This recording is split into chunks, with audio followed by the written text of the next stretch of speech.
Hi friends, എല്ലാവർക്കും നമസ്കാരം. നമ്മൾ ഇന്ന് ഡിസ്കസ് ചെയ്യാൻ പോകുന്നത് ഇന്ത്യയിൽ നടന്നിട്ടുള്ള സമരങ്ങളെ കുറിച്ചാണ്. അപ്പൊ ആദ്യം നമുക്ക് ബംഗാൾ വിഭജനത്തെ കുറിച്ച് പഠിക്കാം. 1905 ബംഗാൾ വിഭജനം ഉണ്ടായത്. ബംഗാൾ വിഭജിച്ചത് 1905 ജൂലൈ 20 ബംഗാൾ വിഭജിക്കുന്നത് 1905 ജൂലൈ 20 ഭിന്നിപ്പിച്ചു ഭരിക്കുക എന്ന ബ്രിട്ടീഷ് നയത്തിന്റെ ഉദാഹരണമായിരുന്നു ബംഗാൾ വിഭജനം. അപ്പോൾ ഭിന്നിപ്പിച്ച് ഭരിക്കുക എന്ന ബ്രിട്ടീഷ് നയത്തിന്റെ ഒരു ഉദാഹരണമായിരുന്നു ബംഗാൾ വിഭജനം. അപ്പോ ബംഗാൾ വിഭജനം നടത്തിയത് കഴ്സൺ പ്രഭുവാണ്. ബംഗാൾ വിഭജനം നടത്തിയത് ആരാണ്? കഴ്സൺ പ്രഭുവാണ്. ബംഗാൾ വിഭജന സമയത്ത് കോൺഗ്രസിന്റെ പ്രസിഡന്റ് ആരായിരുന്നു? ഗോപാലകൃഷ്ണ ഗോഖലെ ആയിരുന്നു. ഗോപാലകൃഷ്ണ ഗോഖലെ. എന്നാണ് ബംഗാൾ വിഭജനം നിലവിൽ വന്നത്? 1905 ഒക്ടോബർ 16 1905 ഒക്ടോബർ 16 ബംഗാൾ വിഭജനം നിലവിൽ വന്നത്. അപ്പോ ബംഗാൾ മുഴുവൻ വിലാപ ദിനമായി ആചരിച്ചു ഈ ഒക്ടോബർ 16. അപ്പൊ രവീന്ദ്രനാഥ് ടാഗോർ ആണ് ഒക്ടോബർ 16 രാഖി ബന്ധൻ ദിനം അല്ലെങ്കിൽ രക്ഷാബന്ധൻ ദിനമായിട്ട് ആചരിക്കാൻ ജനങ്ങളോട് ആഹ്വാനം ചെയ്തത്. അപ്പൊ ബംഗാൾ വിഭജനത്തെ കുറിച്ചാണ് നമ്മൾ പഠിച്ചത്. ഇത് കഴ്സൺ പ്രഭുവാണ് നടത്തിയതെന്ന് ഓർക്കുക. ഗോപാലകൃഷ്ണ ഗോഖലെ ആയിരുന്നു ഈ സമയത്ത് INCയുടെ പ്രസിഡന്റ് എന്ന് ഓർക്കുക. 1905 ഒക്ടോബർ 16 നിലവിൽ വരുന്നു. വിഭജിച്ചത് 1905 ജൂലൈ 20 മിന്റോ സെക്കൻഡ് ആണ് നിലവിൽ വരുമ്പോൾ ഈ ബ്രിട്ടീഷുകാരുടെ വൈസ്രോയി വരുന്നത്. വൈസ്രോയി അല്ല, അപ്പൊ ഗവർണർ ജനറൽ. ഇനി ബംഗാളില് ഒക്ടോബർ 16 വിലാപ ദിനമായി ആചരിച്ചു. ഒക്ടോബർ 16 രാഖി ബന്ധൻ രക്ഷാബന്ധൻ ദിനമായിട്ട് ആചരിച്ചത് രവീന്ദ്രനാഥ് ടാഗോർ ആണ്. എന്താണ് ബംഗാൾ വിഭജനം കൊണ്ട് ബ്രിട്ടീഷുകാർ ഉദ്ദേശിച്ചത്? ഭിന്നിപ്പിച്ച് ഭരിക്കുക എന്നായിരുന്നു. അപ്പൊ ഇന്ത്യയില് ബ്രിട്ടീഷുകാരുടെ ഭരണകേന്ദ്രം എന്ന് പറയുന്നത് ബംഗാൾ. അപ്പോ ഈ ബംഗാൾ വിഭജനം നിലവിൽ വന്നപ്പോൾ മിന്റോ സെക്കൻഡ് ആയിരുന്നു വൈസ്രോയി. നിലവിൽ വന്നപ്പോൾ കോൺഗ്രസിന്റെ പ്രസിഡന്റ് ആരായിരുന്നു? Sir Henry cotton. Henry cotton ആണ് നിലവിൽ വരുമ്പോൾ കോൺഗ്രസിന്റെ പ്രസിഡന്റ്. ഇനി ബംഗാൾ വിഭജനത്തെ തുടർന്ന് കോൺഗ്രസ് കൊണ്ടുവന്ന ഒരു പ്രസ്ഥാനമാണ് സ്വദേശി പ്രസ്ഥാനം. അപ്പൊ ഇന്ത്യൻ ദേശീയ പ്രസ്ഥാനത്തിലേക്ക് പ്രവേശിക്കാൻ അരവിന്ദ ഘോഷിനെ പ്രേരിപ്പിച്ച സംഭവം എന്താണ്? അരവിന്ദ ഘോഷ് ഇന്ത്യയുടെ ദേശീയ പ്രസ്ഥാനത്തിന്റെ ഭാഗമാകാൻ കാരണമായ സംഭവമാണ് ഈ ബംഗാൾ വിഭജനം. അപ്പൊ ഇന്ത്യൻ ദേശീയ പ്രസ്ഥാനത്തിന്റെ നഴ്സറി എന്നറിയപ്പെടുന്നത് ബംഗാൾ. ഇനി ബംഗാൾ വിഭജന കാലത്ത് സായുധ സമരത്തിന് ആഹ്വാനം ചെയ്ത യുഗാന്തറിന്റെ പത്രാധിപർ ആരായിരുന്നു? യുഗാന്തർ എന്ന പത്രത്തിന്റെ പത്രാധിപർ പറഞ്ഞു സായുധ കലാപം നടത്തണം. ഈ സായുധ കലാപത്തിന് ആഹ്വാനം ചെയ്ത പത്രാധിപരാണ് ഭൂപേന്ദ്രനാഥ് ദത്ത. ഭൂപേന്ദ്രനാഥ് ദത്തയാണ് പറഞ്ഞത് സായുധ കലാപം നടത്തണം. അങ്ങനെ ബംഗാൾ വിഭജനം റദ്ദു ചെയ്യുന്നു. 1911 റദ്ദു ചെയ്യുന്നത്. ഹാർഡിഞ്ച് പ്രഭു സെക്കൻഡ് ആണ് ഈ സമയത്ത് വൈസ്രോയി. ബംഗാൾ വിഭജനം റദ്ദാക്കിയത് ഹാർഡിഞ്ച് സെക്കൻഡ് പ്രഭുവാണ്. അപ്പൊ ബംഗാൾ വിഭജനം റദ്ദു ചെയ്ത സമയത്ത് ബ്രിട്ടീഷുകാരുടെ രാജാവ് ആരായിരുന്നു? ജോർജ് അഞ്ചാമനായി. ബംഗാൾ വിഭജനം റദ്ദു ചെയ്തപ്പോൾ ബ്രിട്ടീഷുകാരുടെ രാജാവ് ജോർജ് അഞ്ചാമനാണ്. ഇനി ബംഗാൾ വിഭജനം പിൻവലിക്കാൻ കാരണമായ പ്രസ്ഥാനം ഏതാണ്? 1905 തുടങ്ങിയ സ്വദേശി പ്രസ്ഥാനമാണ്. സ്വദേശി പ്രസ്ഥാനം എന്ന് പറയുമ്പോൾ വിദേശ വസ്തുക്കൾ ബഹിഷ്കരിക്കുക, സ്വദേശി വസ്തുക്കളെ പ്രോത്സാഹിപ്പിക്കുക, ഇതാണ് ഇതിന്റെ ലക്ഷ്യം. അതിന്റെ ഫലമായിട്ട് Bengal chemicals and pharmaceutical PC Roy സ്ഥാപിച്ചു. സ്വദേശി പ്രസ്ഥാനത്തിന്റെ ഭാഗമായിട്ടാണ് Bengal chemicals and pharmaceutical PC Roy സ്ഥാപിച്ചത്. ബംഗാൾ വിഭജനത്തെ ഇന്ത്യയിലെ ഹിന്ദു മുസ്ലിം ഐക്യത്തിന്റെ മേൽ വീണ ബോംബാണ് എന്ന് അഭിപ്രായപ്പെട്ടത് ആരാണ്? അപ്പോ ഹിന്ദു മുസ്ലിം ഐക്യം തകർക്കാൻ ഈ വീണ ഒരു ബോംബാണിത്, ഹിന്ദു മുസ്ലിം ഐക്യം തകർക്കുന്ന ഒരു ബോംബാണിത് എന്ന് അഭിപ്രായപ്പെട്ടത് സുരേന്ദ്രനാഥ ബാനർജിയാണ്. സുരേന്ദ്രനാഥ ബാനർജിയാണ് ഹിന്ദു മുസ്ലിം ഐക്യം തകർക്കുന്ന ഒരു ബോംബാണിത് എന്ന് അഭിപ്രായപ്പെട്ടത്. ഇനി ഇന്ത്യയുടെ യഥാർത്ഥ പുനരുദ്ധാരണം നടന്നത് ബംഗാൾ വിഭജനത്തിന് ശേഷമാണെന്ന് അഭിപ്രായപ്പെട്ടത് ആരാണ്? ഇന്ത്യയുടെ യഥാർത്ഥ പുനരുദ്ധാരണം നടന്നത് എന്തിനു ശേഷമാണ്? ബംഗാൾ വിഭജനത്തിന് ശേഷമാണ് എന്ന് അഭിപ്രായപ്പെട്ടത് ഗാന്ധിജിയാണ്. ബംഗാൾ വിഭജനത്തിന് ശേഷമാണെന്ന് അഭിപ്രായപ്പെട്ടത് ഗാന്ധിജിയാണ്. ഇനി പശ്ചിമ ബംഗാളും പൂർവ്വ ബംഗാളും ഒരു ഹൃദയത്തിന്റെ രണ്ട് അറകളാണ്. ഹൃദയത്തിന്റെ രണ്ട് അറകളാണ് പശ്ചിമ ബംഗാൾ, പൂർവ്വ ബംഗാൾ. അപ്പൊ ഇവയിൽ നിന്നുള്ള ചൂട് രക്തമാണ് ബംഗാളികളുടെ സിരകളിലൂടെ ഒഴുകുന്നത്. ഈ ചൂട് രക്തം ബംഗാളിയുടെ സിരകളിലൂടെ ഒഴുകുന്നു. ഇങ്ങനെ പറഞ്ഞത് ടാഗോറാണ്. ഞങ്ങൾ എല്ലാവരും ഒന്നാണ്, എത്ര വിഭജിച്ചാലും ഞങ്ങൾ എല്ലാവരും ഒരേ രക്തക്കാരാണ് എന്ന് അഭിപ്രായപ്പെട്ടത് രവീന്ദ്രനാഥ ടാഗോറാണ്. ഇനി ഒരു കാര്യം കൂടി പറഞ്ഞു, ബ്രിട്ടീഷ് ഗവൺമെന്റ് നമ്മളെ വിഭജിക്കാൻ ദൃഢനിശ്ചയം ചെയ്തു കഴിഞ്ഞു. വിഭജിക്കുവാൻ ദൃഢനിശ്ചയം ചെയ്തു കഴിഞ്ഞു. ഓക്കെ, എങ്കിലും നമ്മുടെ ഹൃദയത്തെ വേർപെടുത്താൻ, നമ്മുടെ ഹൃദയങ്ങളെ വേർപെടുത്താൻ അവർക്കാവില്ല. ഇങ്ങനെ പറഞ്ഞതും ആര് തന്നെയാണ്? ടാഗോർ തന്നെയാണ് ഇങ്ങനെ പറഞ്ഞത്. ഇപ്പൊ ബ്രിട്ടീഷ് ഗവൺമെന്റ് നമ്മെ വിഭജിക്കുവാൻ ദൃഢനിശ്ചയം ചെയ്തു കഴിഞ്ഞിരിക്കുന്നു, എങ്കിലും നമ്മുടെ ഹൃദയങ്ങളെ വേർപെടുത്താൻ ഇവർക്കാകില്ല എന്ന് അഭിപ്രായപ്പെട്ടതും ടാഗോർ. ഇനി ഐക്യത്തിൽ നിൽക്കുന്ന ബംഗാൾ ഒരു ശക്തിയാണ്.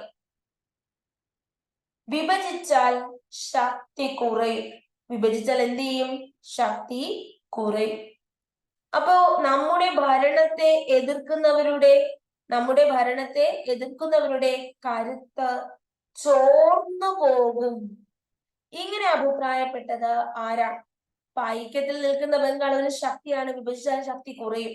നമ്മുടെ ഭരണത്തെ എതിർത്ത് നിൽക്കുന്നവരുടെ കരുത്ത് ചോർന്നു പോകും, ഇങ്ങനെ ചോർത്തിക്കളയാൻ പറ്റും എന്ന് റിസ്ലെയാണ് 1904 അഭിപ്രായപ്പെട്ടത്. അതിനെ തുടർന്നാണ് എന്ത് സംഭവിക്കുന്നത്? ബംഗാൾ വിഭജനം ഉണ്ടാകുന്നത്. അപ്പൊ വിഭജനത്തോടെ മുസ്ലിം ഭൂരിപക്ഷ പ്രദേശം, ഹിന്ദു ഭൂരിപക്ഷ പ്രദേശം എന്ന് ബംഗാൾ രണ്ടായി മാറി. അപ്പൊ മതഭേദമില്ലാതെ രാഗബന്ധനം നടത്തുകയും വന്ദേമാതരം ആലപിക്കുകയും ഗംഗയിൽ സ്നാനം ചെയ്ത് സഹോദര പ്രതിജ്ഞ എടുക്കുകയും ഒക്കെ ചെയ്തു. ആ ദിവസത്തിന് വേണ്ടിയാണ് നമ്മുടെ ടാഗോർ എന്ത് രചിച്ചത്? അമർ സോന ബംഗ്ല എന്ന ദേശീയ ഗാനം രചിച്ചത്. വർഷങ്ങൾക്ക് ശേഷം 1972 ബംഗ്ലാദേശിന്റെ ദേശഭക്തി ഗാനമായി മാറി, ദേശീയ ഗീതമായി മാറി. 71 ബംഗ്ലാദേശ് രൂപീകരിക്കുന്നത്, 72 ബംഗ്ലാദേശിലെ ദേശീയ ഗീതമാക്കി. അങ്ങനെയാണ് ഇവരെന്ത് ചെയ്യുന്നത്? സ്വദേശി പ്രസ്ഥാനം ആരംഭിച്ചു. സ്വദേശി പ്രസ്ഥാനം വൻ വിജയമായിരുന്നു. തുണി മില്ല്, സോപ്പ്, തീപ്പെട്ടി ഫാക്ടറി, കൈത്തറി, നെയ്ത്തുശാലകൾ, ദേശീയ ബാങ്കുകൾ, ഇൻഷുറൻസ് കമ്പനികൾ ഇതൊക്കെ തുടങ്ങി. ഇന്ത്യക്കാർക്ക് വേണ്ടി പുതുതായിട്ട് ഒരുപാട് സംരംഭങ്ങൾ വന്നു. അപ്പോ ദേശീയവാദ കവിത, ഗദ്യം, പത്രപ്രവർത്തനം ഇതൊക്കെ വന്നു. ദേശീയ വിദ്യാഭ്യാസം പ്രചരിപ്പിച്ചു. ബംഗാളിലെ ദേശീയവാദികൾ അമൃത ബസാർ പത്രിക, സഞ്ജീവനി, ഹിതവാദി, വസുമതി ഈ പത്രങ്ങളും വിഭജനത്തെ കഠിനമായി എതിർത്തു. ചില പത്രങ്ങളും ഈ വിഭജനത്തെ ശക്തമായി എതിർത്തു. അങ്ങനെ 1911 ഹാർഡിഞ്ച് സെക്കൻഡ് എന്ത് ചെയ്തു? വിഭജനം റദ്ദാക്കി. എന്നാൽ ഒരുപാട് വർഗീയ പ്രശ്നങ്ങൾക്ക് ഇത് തുടക്കം കുറിച്ചു വെച്ചു. പിന്നീട് എന്ത് സംഭവിച്ചു? ബംഗ്ലാദേശ് എന്ന രാജ്യം ഒക്കെ ഉടലെടുത്തു 1979. അപ്പൊ ഇതൊക്കെയാണ് നമുക്ക് നമ്മുടെ എന്തിനെ കുറിച്ച് പഠിക്കേണ്ടത്? ബംഗാൾ വിഭജനത്തെ കുറിച്ച് പഠിക്കേണ്ടത്. ഇത്രയും കാര്യങ്ങൾ മനസ്സിലായി എന്ന് വിശ്വസിക്കുകയാണ്. നമ്മൾ ഇനി പറയുന്നത് എന്താണ് സ്വദേശി പ്രസ്ഥാനം എന്നാണ്. ബംഗാൾ വിഭജനത്തെ തുടർന്ന് കോൺഗ്രസ് ആരംഭിച്ച പ്രസ്ഥാനമാണിത്. ബംഗാൾ വിഭജനത്തെ തുടർന്ന് കോൺഗ്രസ് ആരംഭിച്ച പ്രസ്ഥാനം. അപ്പൊ ബംഗാൾ സ്വദേശി സ്റ്റോഴ്സ് സ്ഥാപിച്ചത് ആരാണ്? സ്റ്റോഴ്സ് സ്ഥാപിച്ചത് PC റോയ് ആണ്. PC റോയ് ആണ് ബംഗാൾ സ്വദേശി സ്റ്റോഴ്സ് സ്ഥാപിച്ചത്. ഇനി സ്വദേശി പ്രസ്ഥാനം ഉദയം ചെയ്തത് ഏത് വൈസ്രോയുടെ കാലത്താണ്? കഴ്സൺ പ്രഭുവിന്റെ സമയത്താണ്. കാര്യം ബംഗാൾ വിഭജനം നടക്കുന്നത് കഴ്സൺ പ്രഭുവാണ്. ആ സമയത്ത് തന്നെ സ്വദേശി പ്രസ്ഥാനം ഉദയം ചെയ്യും. എന്നാൽ ബംഗാൾ വിഭജനം ജൂലൈ 20 കഴ്സൺ. ഒക്ടോബർ 16 നിലവിൽ വന്നപ്പോൾ വിൻഡോ സെക്കൻഡ് ആയിരുന്നു. അപ്പൊ ബംഗാൾ സ്വദേശി സ്റ്റോർ സ്ഥാപിച്ചത് PC റോയ്. ഇനി ബംഗാൾ വിഭജനത്തിനെതിരെ പ്രതിഷേധമായി രൂപം കൊണ്ട പ്രസ്ഥാനമാണ് സ്വദേശി പ്രസ്ഥാനം. സ്വദേശി പ്രസ്ഥാനം ആരംഭിച്ചത് ബംഗാൾ വിഭജനവുമായി ബന്ധപ്പെട്ടാണ്. സ്വദേശി എന്ന് പറയുമ്പോൾ ഇന്ത്യയിൽ നിർമ്മിക്കുന്ന വസ്തുക്കളുടെ ഉപയോഗം കൂട്ടുക, എങ്കിൽ മാത്രമേ വിദേശ വസ്തുക്കളെ ബഹിഷ്കരിക്കാൻ പറ്റൂ. അപ്പൊ അതായിരുന്നു ഇവരുടെ ലക്ഷ്യം. INC, ഇന്ത്യൻ നാഷണൽ കോൺഗ്രസ് ആണ് ഇത് കൊണ്ടുവന്നത്. ഇന്ത്യൻ നിർമ്മിത വസ്തുക്കളുടെ ഉപയോഗം, ബ്രിട്ടീഷ് നിർമ്മിത വസ്തുക്കളുടെ ബഹിഷ്കരണം, ഈ ആശയം മുന്നോട്ട് വെച്ചത് ആരാണ്? ഇങ്ങനെ ഒരു ആശയം മുന്നോട്ട് വെച്ചത് കൃഷ്ണകുമാർ മിത്രയോ. കൃഷ്ണകുമാർ മിത്രയാണ് നമുക്ക് വിദേശ വസ്തുക്കളെ ബഹിഷ്കരിക്കാം, സ്വദേശി വസ്തുക്കളെ ഉപയോഗിക്കാം എന്ന ആശയം മുന്നോട്ട് വെച്ചു. ഇദ്ദേഹം ഈ ആശയം സഞ്ജീവനി എന്ന തന്റെ പത്രത്തിലൂടെയാണ് മുന്നോട്ട് വെച്ചത്. സഞ്ജീവനി എന്ന പത്രത്തിലൂടെയാണ് ഈ ആശയം മുന്നോട്ട് വെച്ചത്. എന്നാൽ സ്വദേശമിത്രം എന്നൊരു പത്രമുണ്ട്. സ്വദേശമിത്രം എന്നൊരു പത്രമുണ്ട്. ഈ പത്രം സ്ഥാപിച്ചത് G. സുബ്രഹ്മണ്യ അയ്യരാണ്. G. സുബ്രഹ്മണ്യ അയ്യരാണ് സ്വദേശിമിത്രം എന്നൊരു പത്രം സ്ഥാപിച്ചത്. അപ്പൊ സ്വദേശി പ്രസ്ഥാനത്തെ തുടർന്ന് പരസ്യമായി ആലപിക്കുന്നതിൽ നിന്ന് ഭരണാധികാരികൾ തടഞ്ഞ ഇന്ത്യൻ സ്വാതന്ത്ര്യ സമര ഭടന്മാരുടെ സമരഗീതം ഏതാണ്? വന്ദേ മാതരം പരസ്യമായി ആലപിക്കാൻ പാടില്ല എന്ന് ഇവർ ബ്രിട്ടീഷുകാരെ എന്ത് ചെയ്തു? തടഞ്ഞു. സ്വാതന്ത്ര്യ സമര സേനാനികൾ ആരും തന്നെ ഭരണാധികാരികള് തടഞ്ഞു. ഇതിങ്ങനെ പാടാൻ പാടില്ല, വന്ദേ മാതരം നിരോധിച്ചു. ഇപ്പൊ സഞ്ജീവനി എന്ന പത്രത്തിലൂടെ കൃഷ്ണകുമാർ മിത്രയാണ് പറഞ്ഞത് സ്വദേശ വസ്തുക്കൾ ഉപയോഗിക്കാം, വിദേശ വസ്തുക്കൾ വേണ്ടെന്ന് വെക്കാം. സ്വദേശമിത്രം എന്നൊരു പത്രം ഉണ്ടായിരുന്നു. അത് G. സുബ്രഹ്മണ്യ അയ്യർ. വന്ദേ മാതരം രചിച്ചതാരാണ്? ബങ്കിം ചന്ദ്ര ചാറ്റർജി. അപ്പോ സ്വദേശി പ്രസ്ഥാനം കഴ്സൺ പ്രഭുവിന്റെ സമയത്താണ്. സ്വദേശി പ്രസ്ഥാനത്തിന്റെ ആശയങ്ങൾ പ്രചരിപ്പിച്ചത് നിർണായ പങ്ക് വഹിച്ച രണ്ട് സംഘടനകളുണ്ട്. ഒന്ന് വന്ദേ മാതര സമ്പ്രദായവും സ്വദേശി സംഘവുമാണ്. ഈ ആശയങ്ങൾ കൂടുതൽ പോപ്പുലർ ആക്കി മാറ്റിയത് വന്ദേ മാതരം സമ്പ്രദായവും സ്വദേശി സംഘവുമാണ്. ഇപ്പൊ സ്വദേശി പ്രസ്ഥാനവുമായി ബന്ധപ്പെട്ട് ഉൽപ്പന്ന നിർമ്മാണശാലയായ ബംഗാൾ കെമിക്കൽ സ്വദേശി സ്റ്റോഴ്സ് പ്രഫുല്ല ചന്ദ്ര റോയ് PC റോയ് സ്ഥാപിച്ചു. ഇനി സ്വദേശി സ്റ്റീം നവിഗേഷൻ ആരംഭിച്ചു. സ്വദേശി സ്റ്റീം നവിഗേഷൻ ആരംഭിച്ചത് ആരാണ്? VO ചിദംബരന്. കപ്പലോട്ടിയ തമിഴൻ എന്ന് അറിയപ്പെടുന്ന VO ചിദംബരനാണ് എന്ത് സ്ഥാപിച്ചത്? തമിഴ്നാട്ടില് സ്വദേശി സ്റ്റീം നവിഗേഷൻ ആരംഭിച്ചത്. മഹാരാഷ്ട്രയിൽ സ്വദേശി പ്രസ്ഥാനത്തിന്റെ വളർച്ചയ്ക്ക് വേണ്ടി അക്ഷീണം പ്രവർത്തിച്ച ദേശീയ നേതാവ് ബാലഗംഗാധര തിലക. ബംഗാളില് സ്വദേശി പ്രസ്ഥാനത്തിന് നേതൃത്വം കൊടുത്തത് അരവിന്ദ ഘോഷ്, PC റോയ്, ടാഗോർ. രവീന്ദ്രനാഥ് ടാഗോർ, PC റോയ്, അരവിന്ദ ഘോഷ്.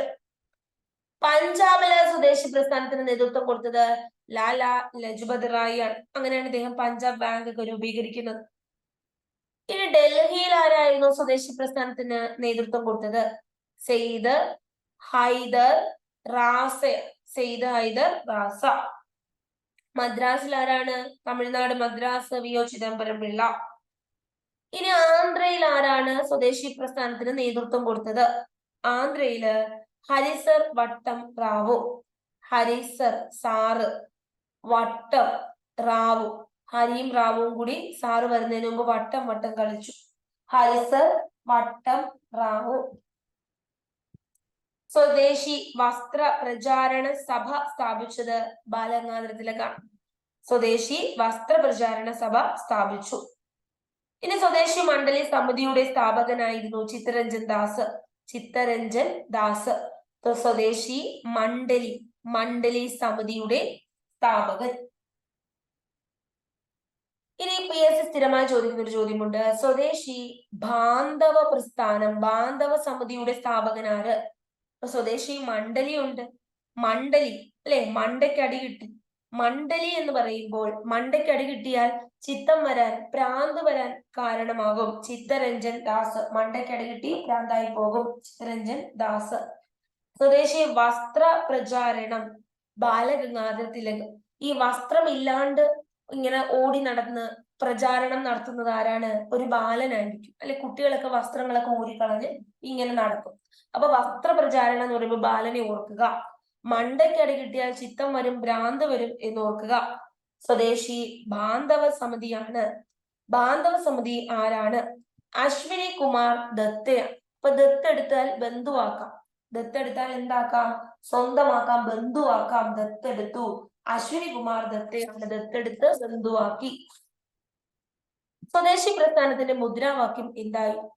വന്ദേ മാതരം എന്നായിരുന്നു മുദ്രാവാക്യം.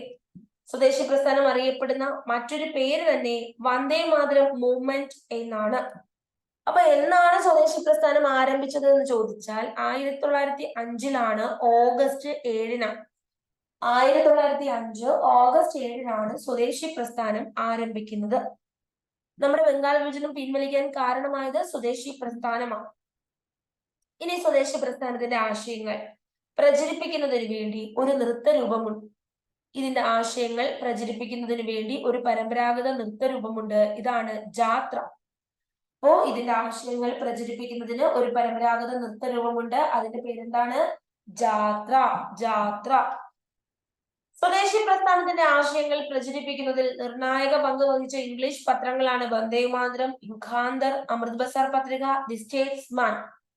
വന്ദേ മാതരം, യുഗാന്തർ, അമൃത് ബസാർ പത്രിക, ദ സ്റ്റേറ്റ്സ്മാൻ, ഇതൊക്കെയാണ് ആ പത്രങ്ങൾ.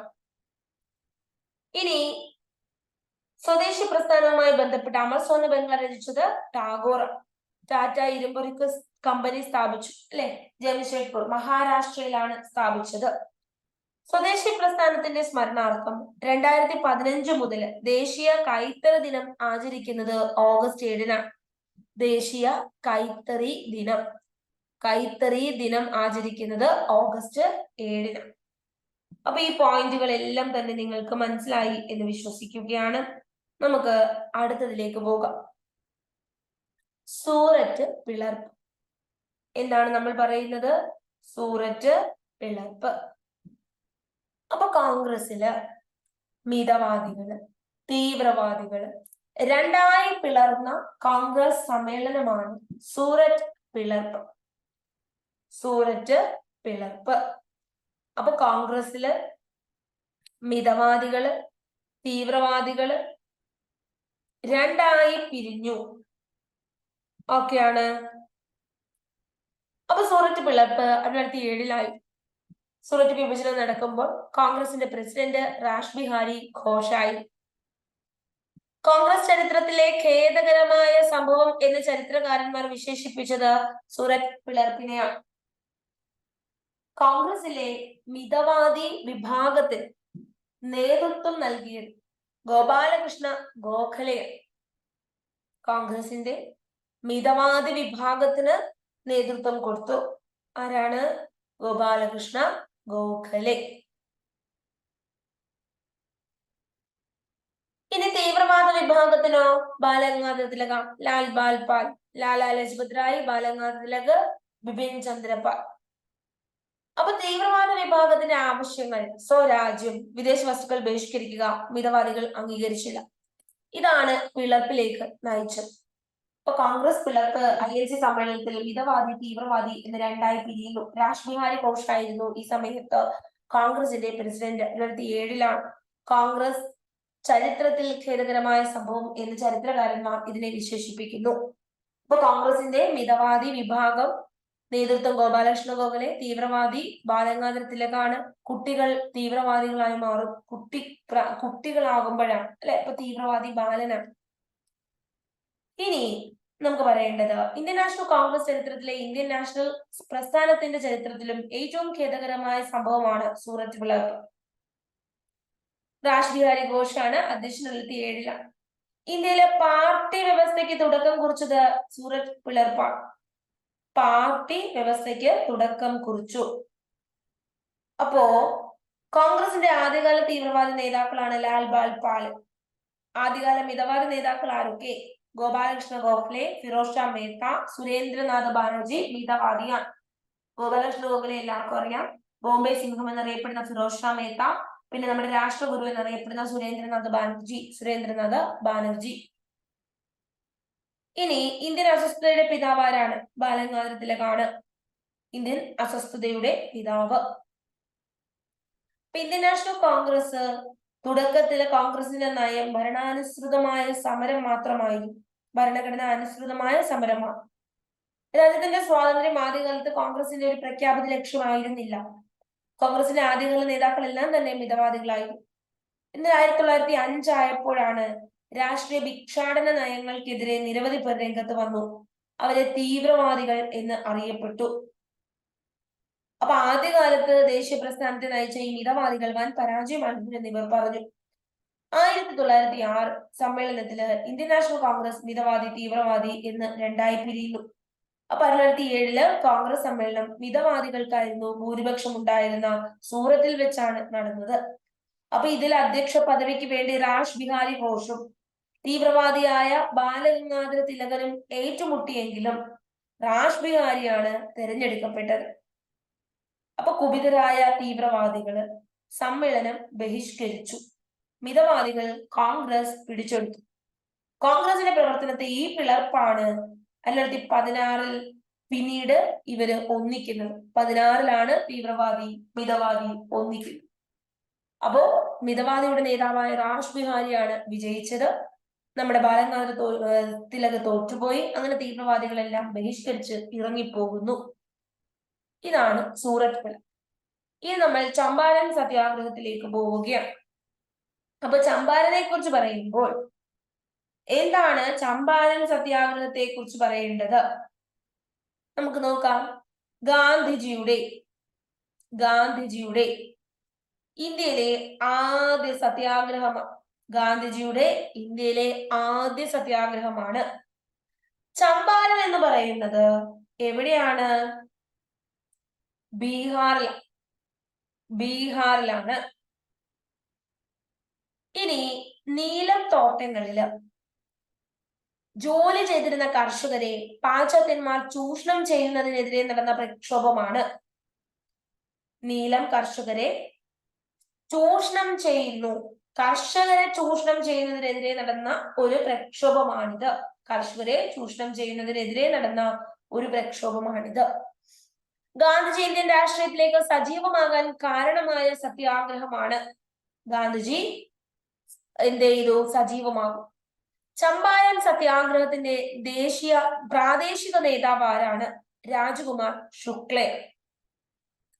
അപ്പൊ 1917 ചമ്പാരൻ സത്യാഗ്രഹം. ഗാന്ധിജിയുടെ ആദ്യ സത്യാഗ്രഹമാണ് ഇന്ത്യയിലെ എന്നുള്ളത് ഇമ്പോർട്ടന്റ് ആണ്. ബീഹാർ എന്ന സ്ഥലത്താണ് ചമ്പാരൻ സ്ഥിതി ചെയ്യുന്നത്. ഇതൊരു കർഷക സത്യാഗ്രഹമാണ്. നീലന്തോട്ടങ്ങളിൽ ഇവരെ ചൂഷണം ചെയ്യുന്നതിനെതിരെ നടന്നതാണ്. രാഷ്ട്രീയത്തിലേക്ക് ഗാന്ധിജി സജീവമായത് ഈ ഒരു സത്യാഗ്രഹത്തിലൂടെയാണ്. പ്രാദേശിക നേതാവ് രാജകുമാർ ശുക്ലയാണ്. ഇനി INCയില് പ്രമേയം അവതരിപ്പിച്ചു ബ്രിജ് കുമാർ മിശ്രയാണ് എന്ത് ചെയ്തത്? INCയില് പ്രമേയം അവതരിപ്പിക്കുന്നത്. അപ്പൊ നമുക്കൊന്ന് നോക്കാം. ചമ്പാരൻ സത്യാഗ്രഹം നടക്കുമ്പോൾ വൈസ്രോയി ആരാണ്? ചമ്പാരൻ സത്യാഗ്രഹം നടക്കുമ്പോൾ ബ്രിട്ടീഷ് വൈസ്രോയി ചെംസ്ഫോർഡ് ആണ്. ഇനി ചമ്പാരൻ ബീഹാറിലാണ്. 1917 നീലം കർഷകർക്ക് വേണ്ടി നടന്നതാണ്. ചമ്പാരൻ സത്യാഗ്രഹത്തിലെ പ്രാദേശിക നേതാവ് രാജകുമാർ ശുക്ലയാണ്. 2017 ഇതിന്റെ 100ാം വാർഷികം ആചരിച്ചത്. ഗാന്ധിജി ഇന്ത്യയിൽ ബഹുജന പ്രക്ഷോഭം ആരംഭിച്ചത് എവിടെയെന്ന് ചോദിച്ചാൽ ഉത്തരം ചമ്പാരന. ഇപ്പൊ ബ്രിജുബാബു കിഷോർ പ്രസാദ്, അദ്ദേഹമാണ് ബ്രിജുബാബു കിഷോർ പ്രസാദ് ആദ്യമായിട്ട് എന്ത് ചെയ്ത് ഇതിന്റെ സമ്മേളനത്തിൽ INC സമ്മേളനത്തിൽ ഇതിന്റെ പ്രമേയം അവതരിപ്പിക്കുന്നത്.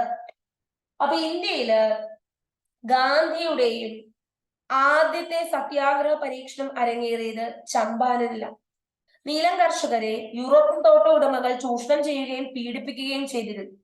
അവരുടെ ഭൂമിയിലെ മറ്റു വിളകളുടെ സ്ഥാനത്ത് നീലം കൃഷി ചെയ്യാൻ തന്നെ അവരെ നിർബന്ധിച്ചുകൊണ്ടിരുന്നു. അപ്പൊ നീലം തോട്ട ഉടമകൾ നിശ്ചയിക്കുന്ന വിലയ്ക്ക് കൊടുക്കാനും അവർ നിർബന്ധിക്കപ്പെട്ടു. അപ്പോ ഇവര് തന്നെ നീലം കൃഷി തന്നെ ചെയ്തുകൊണ്ടിരിക്കണം, അവര് പറയുന്ന തുച്ഛമായ വിലക്ക് വിൽക്കുകയും വേണം. അപ്പൊ ചമ്പാരനിലെത്തി കർഷകരുടെ അവസ്ഥയെപ്പറ്റി ഗാന്ധിജി മനസ്സിലാക്കി.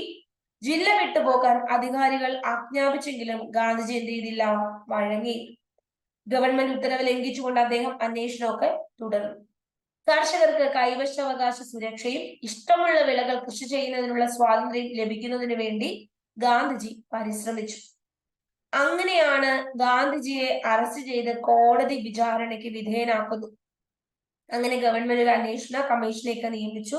കർഷകരുടെ ആവശ്യങ്ങളിൽ ഭൂരിഭാഗവും കമ്മീഷൻ അംഗീകരിച്ചു. അങ്ങനെ ഇന്ത്യയിലെ ആദ്യ സത്യാഗ്രഹ പരീക്ഷണത്തിൽ വിജയം കൈവരിക്കാൻ നമ്മുടെ ഗാന്ധിജിക്ക് കഴിഞ്ഞു. ഇനി നമ്മൾ അഹമ്മദാബാദ് മിൽ സമരത്തെ കുറിച്ച് പറയുകയാണ്. ഗാന്ധിജിയുടെ നേതൃത്വത്തിൽ നടന്ന ആദ്യ സത്യാഗ്രഹം നമ്മൾ കണ്ടു. അതേതാണ് ആദ്യ സത്യാഗ്രഹം? അത് ചമ്പാരനാണ്. ഇനി നമ്മൾ പറയാൻ പോകുന്നത് ഗാന്ധിജിയുടെ നേതൃത്വത്തിൽ നടന്ന ആദ്യ നിരാഹാര സമരം, പട്ടിണി കിടക്കൽ നിരാഹാര സമരം ഏതാണ്? അതേതാണ് എന്ന് ചോദിച്ചാൽ അതിന് ഉത്തരം ഒന്നേ ഉള്ളൂ, അഹമ്മദാബാദ് മിൽ സമരം. ഇതൊരു കർഷക സമരമാണോ? അല്ല, ഇത് വ്യവസായശാല മില്ലിൽ നടന്ന തൊഴിലാളികളുടെ സമരമാണ്. അപ്പൊ ഗാന്ധിജിയുടെ നേതൃത്വത്തിൽ നടന്ന ആദ്യ നിരാഹാര സമരമാണ്. അഹമ്മദാബാദ് മിൽ ഉടമകളും തൊഴിലാളികളും തമ്മിൽ നടന്ന സമരമാണ്. തൊഴിലാളികളോട് ഐക്യദാർഢ്യം പ്രഖ്യാപിച്ചത് ഗാന്ധിജിയാണ്. സമരമുഖത്തേക്ക് വരുന്നു. അപ്പൊ 35% വേതന വർധനവ് ആവശ്യപ്പെട്ടുകൊണ്ട് ഗാന്ധിജി മരണം വരെ നിരാഹാര സമരം ആരംഭിച്ചു. അങ്ങനെ സമരം തുടങ്ങി 4-ാം ദിനം മില്ലുടമകൾ ഇതൊക്കെ അംഗീകരിച്ചു. ഗാന്ധിജി നിരാഹാര സമരം അവസാനിപ്പിച്ചു. എന്താണ് അഹമ്മദാബാദ് മിൽ സമരത്തിന് കാരണം എന്ന് PSC ചോദിച്ചു. ഉത്തരം പ്ലേഗ് ബോണസ് ആണ്. കാര്യം ഗുജറാത്ത് എന്ന സംസ്ഥാനത്തെ അഹമ്മദാബാദ് എന്ന പ്രദേശത്ത് ആ സമയങ്ങളിൽ പ്ലേഗ് ഉണ്ടായി. അപ്പൊ ഈ പ്ലേഗ് വന്നപ്പോ ആളുകളൊക്കെ പെട്ടെന്ന് മരിച്ചു പോകുന്നു, ചികിത്സയില്ല. അപ്പൊ തൊഴിലാളികൾക്കൊന്നും എന്ത് കിട്ടുന്നില്ല, ജോലിക്ക് ആളെ കിട്ടുന്നില്ല. മുതലാളിമാർക്ക് തൊഴിലാളികളായിട്ട് ആരെയും കിട്ടുന്നില്ല. ഇവര് 80% കൂടുതൽ ശമ്പളം പറഞ്ഞു. അപ്പോഴത്തേക്ക് നേരത്തെ ഉണ്ടായിരുന്നതിനേക്കാളും 80% കൂടുതൽ ശമ്പളം തരാമെന്ന് പറഞ്ഞപ്പോഴത്തേക്ക് വയ്യായ്മകളിൽ എന്ത് ചെയ്തു, ജോലി ചെയ്ത് ശമ്പളമൊക്കെ കിട്ടി. 1 വർഷം കഴിഞ്ഞപ്പോഴത്തേക്ക് പ്ലേഗ് കഴിഞ്ഞപ്പോഴത്തേക്ക് ഇവര് ശമ്പളമൊക്കെ അങ്ങ് വെട്ടിക്കുറച്ചു, വളരെ തുച്ഛമായതാണ്. ഇതിനെതിരെയാണ് തൊഴിലാളികൾ എന്ത് ചെയ്തത്, സമരം ചെയ്തത്. അപ്പൊ 1918 ഗുജറാത്തില് അഹമ്മദാബാദില് ഗാന്ധിജി സമരത്തിന് പോയത്. കൂലി വർധനവ് ആവശ്യപ്പെട്ടുകൊണ്ടുള്ള സമരമായിരുന്നു.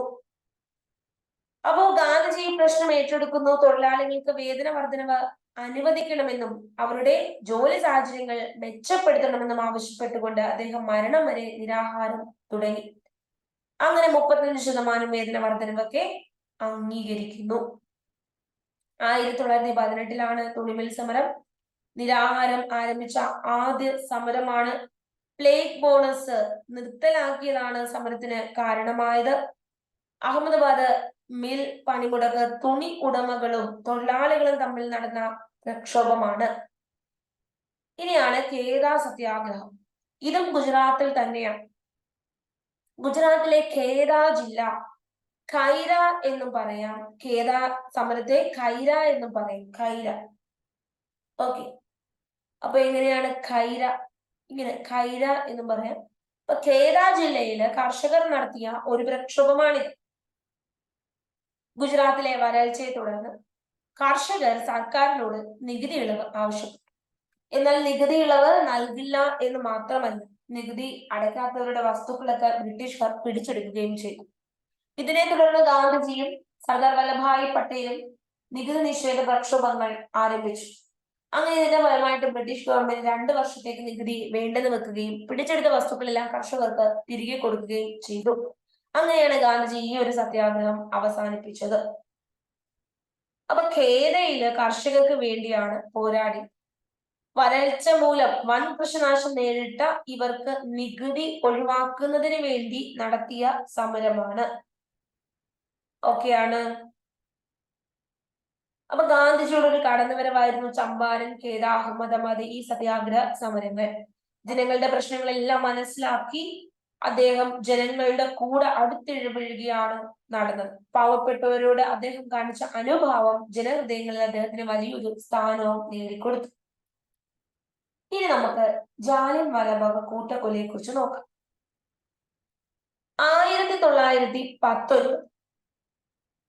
1919 ഏപ്രിൽ 13. അപ്പൊ ജാലിയൻവാലാബാഗ് പറയുന്നതിന് മുമ്പ് നമുക്ക് റൗലറ്റ് നിയമം ഒന്ന് ആലോചിക്കണം അല്ലെ. റൗലറ്റ് നിയമം എന്താണ്? എവിടെ കിടക്കോണ് തപ്പട്ടെ, ഇല്ലാന്ന് തോന്നുന്നു. ഞാൻ അല്ലാണ്ട് പറയാം. എന്താണ് റൗലറ്റ് നിയമം? റൗലറ്റ് നിയമം എന്ന് പറയുന്നത് അതാണ് ജസ്റ്റിസ് സിഡ്നി റൗലറ്റ് നൽകിയ റിപ്പോർട്ടിന്റെ അടിസ്ഥാനത്തിൽ നിലവിൽ വന്നതാണ്. ജസ്റ്റിസ് സിഡ്നി റൗലറ്റ് നൽകിയ റിപ്പോർട്ടിന്റെ അടിസ്ഥാനത്തിൽ നിലവിൽ വന്നതാണ്. ഇത് 1919 ഫെബ്രുവരിയിലാണ് പാസ്സായത്. 1919 ഫെബ്രുവരിയിലാണ് ഇത് പാസ്സായത്. 1919 മാർച്ച് 10 ഇത് നിലവിൽ വന്നു. എന്താണിതെന്ന് വെച്ചാല് വിചാരണ കൂടാതെ ഏതൊരു ഇന്ത്യക്കാരനെയും തടവിലാക്കാനുള്ള അധികാരമാണ്. വിചാരണ കൂടാതെ എല്ലാരെയും പിടിച്ച് തടവിലാക്കാം. ഇതിനെ ഗാന്ധിജി കരി നിയമം എന്നാണ് വിശേഷിപ്പിച്ചത്. ഗാന്ധിജി എന്ന് വിശേഷിപ്പിച്ചു, കരി നിയമം എന്ന് വിശേഷിപ്പിച്ചു. ഗാന്ധിജിയുടെ ദേശീയ രാഷ്ട്രീയത്തിലേക്കുള്ള കാൽവെയ്പ് എന്നറിയപ്പെടുന്നത് റൗലറ്റ് നിയമമാണ്. കാൽവെപ്പ് ഏത് എന്ന് ചോദിച്ചാൽ റൗലറ്റ്. ആദ്യ സത്യാഗ്രഹം ചമ്പാരൻ, ആദ്യ നിരാഹാര സത്യാഗ്രഹം അഹമ്മദാബാദ് മിൽ സമരം. ദേശീയ രാഷ്ട്രീയത്തിലേക്കുള്ള കാൽവെയ്പ് റൗലറ്റ് ആണ്. അപ്പൊ റൗലറ്റ് ആക്ടിനെതിരെ ദേശീയ വ്യാപകമായി ഗാന്ധിജി ഹർത്താലിന് ആഹ്വാനം ചെയ്തു. അത് 1919 ഏപ്രിൽ 6 ഹർത്താൽ. സത്യാഗ്രഹ സഭ ബോംബെയിൽ സ്ഥാപിച്ചു. ജാലിയൻവാലാബാഗ് കൂട്ടക്കൊലയ്ക്ക് കാരണം. റൗലറ്റ് നിയമത്തെ പിന്തുണച്ച ഒരേ ഒരു ഇന്ത്യക്കാരനുണ്ട്, അത് സി ശങ്കരൻ നായർ. എന്താണ് റൗലറ്റ് നിയമം? 1919 1919 മാർച്ച് 10 നിലവിൽ വന്നു. ഫെബ്രുവരിയിലാണ് സിഡ്നി റൗലറ്റ് നൽകിയ റിപ്പോർട്ടിന്റെ അടിസ്ഥാനത്തിൽ ഈ നിയമം പാസ്സാകുന്നത്. നിലവിൽ വന്നത് 1919 മാർച്ച് 10. ഏപ്രിൽ 6 ഗാന്ധിജി ഹർത്താലിന് ആഹ്വാനം ചെയ്തു. ദേശീയ രാഷ്ട്രീയത്തിലേക്കുള്ള കാൽവെയ്പ്പാണ്. കരി നിയമം എന്നാണ് ഗാന്ധിജി വിശേഷിപ്പിച്ചത്. വിചാരണ കൂടാതെ ഏതൊരു ഇന്ത്യക്കാരനെയും അറസ്റ്റ് ചെയ്യുന്നതിനുള്ള ഒരു നിയമമായിരുന്നു. അപ്പോൾ ഗാന്ധിജി സത്യാഗ്രഹ സഭ ബോംബെയിൽ സ്ഥാപിച്ചു. ജാലിയൻവാലാബാഗ് ഇതിന് കാരണമായിട്ടാണ് ഉണ്ടായത്. പിന്തുണച്ചത് സി ശങ്കരൻ നായർ. അപ്പൊ റൗലറ്റ് ആക്ട് പിൻവലിച്ച വൈസ്രോയി ആര്? റൗലറ്റ് ആക്ട് പിൻവലിച്ചത് റീഡിംഗ് പ്രഭുവാണ്. ആരാണ് പിൻവലിച്ചത്? റീഡിംഗ് പ്രഭു പിൻവലിച്ചു. എന്ന് പിൻവലിച്ചു? 1922 പിൻവലിച്ചത്. ജാലിയൻവാലാബാഗ് കൂട്ടക്കൊലയ്ക്ക് കാരണമായത് ഈ റൗലറ്റ് നിയമമാണ്. പിന്നെ PS ചോദിക്കും, പൗരാവകാശങ്ങൾക്ക് നിയന്ത്രണം ഏർപ്പെടുത്തിക്കൊണ്ട് 1919 ബ്രിട്ടീഷ് ഗവൺമെന്റ് പാസാക്കിയ നിയമം ഏതാ? പൗരാവകാശങ്ങൾക്ക് നിയന്ത്രണം. ഒന്നാം ലോക മഹായുദ്ധം 1914-18 ദേശീയ പ്രസ്ഥാനത്തിന് തകർക്കുന്നതിന് വേണ്ടി ബ്രിട്ടീഷ് ഗവൺമെന്റ് പത്രങ്ങൾക്ക് സെൻസർഷിപ്പ് ഏർപ്പെടുത്തി. അപ്പൊ ദേശീയ പ്രവർത്തകരെ വിചാരണ കൂടാതെ തടവിലാക്കാനുള്ള നിയമവും കൊണ്ടുവന്നു. ജനങ്ങളുടെ എതിർപ്പുകൾ അടിച്ചമർത്തുന്നതിന് വേണ്ടി ഗവൺമെന്റ് എന്ത് ചെയ്തു? റൗലറ്റ് നിയമം പാസാക്കി. അപ്പൊ സിഡ്നി റൗലറ്റിന്റെ അധ്യക്ഷതയിലുള്ള കമ്മിറ്റി ശുപാർശ ചെയ്തു. അങ്ങനെയാണ് ഇത് പാസാക്കിയത്. ഏതൊരു ഇന്ത്യക്കാരനെയും അറസ്റ്റ് ചെയ്യാം, വിചാരണ കൂടാതെ തടവിൽ വെക്കാം. സ്വാതന്ത്ര്യ സമരവുമായി ബന്ധപ്പെട്ട പ്രക്ഷോഭങ്ങളെ ഫലപ്രദമായി നേരിടുന്നതിനുള്ള ഒരു ആയുധമായിരുന്നു ബ്രിട്ടീഷ് അധികാരികൾക്ക് ഈ നിയമം. പത്രങ്ങളുടെ സെൻസർഷിപ്പ് തുടർന്നു, റൗലറ്റ് നിയമവും കൊണ്ടു. അപ്പൊ റൗലറ്റ് നിയമങ്ങൾ ഗാന്ധിജിക്കേറ്റ ഒരു പ്രഹരമായി. കരി നിയമങ്ങൾ അദ്ദേഹത്തിന്റെ വിശ്വാസത്തെ, ബ്രിട്ടീഷുകാരുടെ ഒരു വിശ്വാസത്തെ തന്നെ തകർത്തു. അങ്ങനെ ദേശീയ പ്രസ്ഥാനത്തിലേക്ക് കൊണ്ടുവരുന്നു. റൗലറ്റ് നിയമത്തിനെതിരെ ഗാന്ധി ശക്തമായി പ്രക്ഷോഭിച്ചു. അത് രാജ്യമൊട്ടാകെ പടർന്നു. ഈ ഗാന്ധിജിയുടെ ഈ ഒരു റൗലറ്റ് നിയമത്തിനെതിരെ പ്രക്ഷോഭം സംഘടിപ്പിച്ചത് ജനങ്ങൾക്ക് മുഴുവൻ ഇഷ്ടപ്പെട്ടു. ഹർത്താല് രാജ്യവ്യാപകമായി ഇദ്ദേഹം ആഹ്വാനം ചെയ്തു. ഏപ്രിൽ 6 എല്ലാവരും എന്ത് ചെയ്തു? ഹർത്താൽ ആചരിച്ചു. കടകള്, വിദ്യാലയങ്ങളൊക്കെ അടച്ചിട്ട് ജനങ്ങൾ പ്രതിഷേധിച്ചു. പണിമുടക്കുകളും പ്രകടനങ്ങളും വ്യാപകമായി സംഘടിപ്പിക്കപ്പെട്ടു. അങ്ങനെ ജനജീവിതം പാടെ സ്തംഭിച്ചു. അങ്ങനെ ഗാന്ധിജി ഒരു യഥാർത്ഥ ദേശീയ നേതാവായി മാറിയത് ഈ റൗലറ്റ് നിയമമാണ്. 1922 ബ്രിട്ടീഷ് ഗവൺമെന്റ് ഈ ഒരു നിയമം റദ്ദാക്കി. ഒക്കെയാണ്. അപ്പൊ ഇത്രയും കാര്യങ്ങൾ പിടികിട്ടി. ഇനി നമ്മൾ ജാലിയൻ വാലാബാഗിലേക്ക് പോകും. എന്താണ് ജാലിയൻ വാലാബാഗ്? ജാലിയൻ വാലാബാഗ് എന്ന് പറഞ്ഞാൽ ഇഷ്ടംപോലെ കാര്യങ്ങൾ പഠിക്കാനുണ്ട് ഇതുമായി ബന്ധപ്പെട്ട്. അപ്പോ ജാലിയൻ വാലാബാഗ് കൂട്ടക്കൊല നടക്കുന്നത് അപ്പൊ 1919 മാർച്ച് 10 റൗലറ്റ് നിയമം പ്രഖ്യാപിക്കുന്നത്. ഏപ്രിൽ 6 ഗാന്ധിജി രാജ്യവ്യാപകമായി ഹർത്താൽ ആഹ്വാനം ചെയ്തു. ഏപ്രിൽ 13 ജാലിയൻ വാലാബാഗ് കൂട്ടക്കൊല നടക്കും. അപ്പോ ജാലിയൻ വാലാബാഗ് കൂട്ടക്കൊല പഞ്ചാബില് അമൃത്സറിലാണ് നടന്നത്. ഈ ജാലിയൻ വാലാബാഗ് കൂട്ടക്കൊലയ്ക്ക് കാരണമായത് റൗലറ്റ് നിയമമാണ്. അപ്പോ എല്ലാ സ്ഥലങ്ങളിലും റൗലറ്റ് നിയമത്തിനെതിരെ പ്രക്ഷോഭങ്ങൾ നടന്നു. അങ്ങനെ പഞ്ചാബിലും നടന്നു. പഞ്ചാബില് ഇതിന് നേതൃത്വം കൊടുത്തത് ഡോക്ടർ സത്യപാലും ഡോക്ടർ സെയ്ഫുദ്ദീൻ കിച്ലുവുമാണ്. സത്യപാലും സെയ്ഫുദ്ദീൻ കിച്ലുവുമാണ് നേതൃത്വം കൊടുത്തത്. എന്നാൽ ഇവരെ എന്ത് ചെയ്തു? അറസ്റ്റ് ചെയ്തു.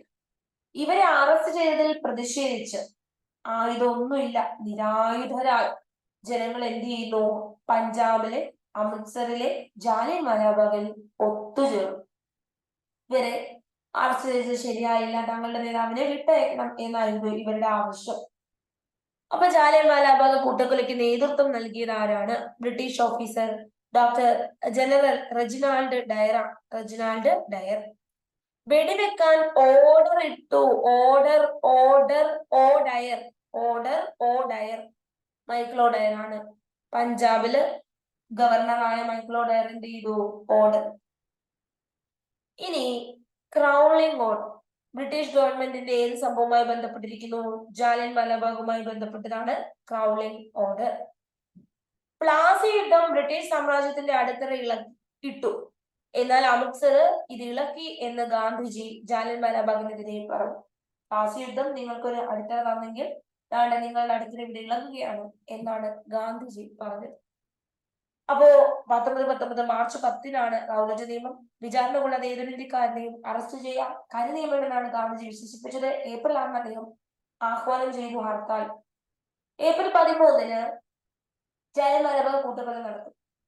റൗലറ്റ് ആക്ടിനെതിരെ നടന്നൊരു പ്രക്ഷോഭമാണ്. തങ്ങളുടെ നേതാക്കൾ പഞ്ചാബിൽ അമൃത്സറിലെ നേതാക്കൾ സത്യപാലിനെയും സെയ്ഫുദ്ദീൻ കിച്ലുവിനെയും അറസ്റ്റ് ചെയ്തതിനെതിരെ ജനങ്ങൾ ഒത്തുകൂടിയ ജനങ്ങളെ കൂട്ടക്കൊല ചെയ്യാൻ നേതൃത്വം കൊടുത്തത് റെജിനാൾഡ് ഡയറും ഓർഡർ ഇട്ടത് മൈക്കിൾ ഒ ഡയറും. അപ്പൊ എല്ലാരും വെടിവെച്ച് കൊല്ലുകയാണ്. അപ്പൊ അതൊരു പുറത്തോട്ട് ഇറങ്ങാൻ പറ്റാത്ത തരത്തിൽ കൂറ്റൻ മതിലുകളായിരുന്നു. അപ്പൊ ആ വാതിലങ്ങ് അടച്ചിട്ട് എല്ലാരെയും വെടിവെച്ച് കൊല്ലുകയാണ്. ഈ ജാലിയൻ വാലാബാഗ് സംഭവത്തെ ഡീപ്ലി ഷെയിംഫുൾ എന്ന് പറഞ്ഞത് ഡേവിഡ് കാമറൂൺ. ഷെയിമാണ്. ഷെയിം. ജാലിയൻ വാലാബാഗ് കൂട്ടക്കൊലയിൽ പ്രതിഷേധിച്ച് സർ എന്ന പദവി തിരികെ നൽകിയ ദേശീയ നേതാവ് ടാഗോറിന്റെ സർ പദവി തിരികെ കൊടുത്തു. കൈസറി ഹിന്ദ് പദവി ഗാന്ധിജിയും സരോജിനി നായിഡുവും തിരികെ കൊടുത്തു. ജാലിയൻ വാലാബാഗ് കൂട്ടക്കൊലയിൽ പ്രതിഷേധിച്ച് വൈസ്രോയുടെ എക്സിക്യൂട്ടീവ് കൗൺസിലിൽ നിന്ന് രാജിവെച്ചത് മലയാളിയായ സി ശങ്കരൻ നായരാണ്. സി ശങ്കരൻ നായർ എന്ത് ചെയ്തു? രാജിവെച്ചു. ജനറൽ ഡയർ തന്റെ ജോലി രാജിവെച്ചു. 1920 മാർച്ച് 27. മൈക്കിൾ ഒ ഡയറിനെ ഉദ്ധം സിംഗ് വധിച്ചു. അപ്പോ ഇത് കുഞ്ഞുനാളിൽ ഉദ്ധം സിംഗ് ഇത് നേരിട്ട് കണ്ടു. ഉദ്ധം സിംഗ് വളർന്നപ്പോൾ അങ്ങ് ഇംഗ്ലണ്ടിൽ പോയി മൈക്കിൾ ഒ ഡയറിനെ വധിച്ചു. ഉദ്ധം സിംഗിനെ 1940 ജൂലൈ 31 തോക്കിലേറ്റി. 1940 ജൂലൈ 31 തോക്കിലേറ്റി. 1920 മാർച്ച് 27 ജനറൽ ഡയർ രാജിവെച്ചത്. മൈക്കിൾ ഒ ഡയറിനെ ഉദ്ധം സിംഗ് വധിക്കുന്നു. 1940 ജൂലൈ 31 ഉദ്ധം സിംഗിനെ തോക്കിലേറ്റി. 40 PSCയുടെ ഇമ്പോർട്ടന്റ് ക്വസ്റ്റ്യൻ ആണ്. അപ്പൊ ഭീകരവാദ പ്രവർത്തനങ്ങൾ തടയാൻ എന്ന വ്യാജേന പൗരാവകാശങ്ങൾക്ക് നിയന്ത്രണം ഏർപ്പെടുത്തിയ നിയമം ഏതാണ്? റൗലറ്റ് നിയമം. ഇന്ത്യയിലെ രാഷ്ട്രീയ തീവ്രവാദ ദേശീയവാദത്തെ വിലയിരുത്താൻ 1917 നിലവിൽ വന്ന ഈ റൗലറ്റ് കമ്മിറ്റിയുടെ അധ്യക്ഷൻ ആരാണ്? Justice Sydney Rowlatt. അപ്പൊ ഈ സിഡ്നി റൗലറ്റിന്റെ ശുപാർശ പ്രകാരം ഇന്ത്യയിൽ വന്ന നിയമം ഏത്? അനാർക്കിക്കൽ and revolutionary crime act. അനാർക്കിക്കൽ and revolutionary crime act. മറ്റൊരു പേര് റൗലറ്റ് നിയമം. ഇനി റൗലറ്റ് നിയമം ഇന്ത്യയിൽ വന്നത് 1919 മാർച്ച് 10 എന്തൊക്കെയാണ് അധികാരം? ഏതൊരു ഇന്ത്യക്കാരനെയും വാറന്റ് ഇല്ലാതെ അറസ്റ്റ് ചെയ്യാം, വിചാരണ കൂടാതെ അനിശ്ചിതകാലം തടവിലിടാം, പ്രത്യേക കോടതികളിൽ രഹസ്യ വിചാരണ നടത്താം, കോടതി വിധിക്കെതിരെ അപ്പീലും നിഷേധിക്കാം. അപ്പൊ വിചാരണ കൂടാതെ അറസ്റ്റ് ചെയ്യാം, ഏതൊരു ഇന്ത്യക്കാരനെയും വാറന്റ് ഇല്ലാതെ അറസ്റ്റ് ചെയ്യാം, പ്രത്യേക കോടതികളിൽ രഹസ്യ വിചാരണ നടത്താം, കോടതി വിധിക്കെതിരെ അപ്പീൽ നിഷേധിക്കാം. റൗലറ്റ് നിയമത്തെ കരിനിയമം എന്ന് വിശേഷിപ്പിച്ചത് ആരാണ്? ഗാന്ധിജിയാണ്. അപ്പോ ഇതിനെ അംഗീകരിച്ചത് സി ശങ്കരൻ നായർ മാത്രമാണ്. അപ്പോൾ റൗലറ്റ് നിയമത്തിനെതിരെ ബ്രിട്ടീഷുകാർ നികുതി നൽകാതെ പ്രതിഷേധിക്കാൻ ആഹ്വാനം ചെയ്തത് സ്വാമി ശ്രദ്ധാനന്ദ. അപ്പൊ ഇത്രയും പറഞ്ഞുകൊണ്ട് നമുക്ക് നിർത്താം. നെക്സ്റ്റ് ക്ലാസ്സിൽ നമുക്ക് വീണ്ടും കാണാം. Thank you so much. By.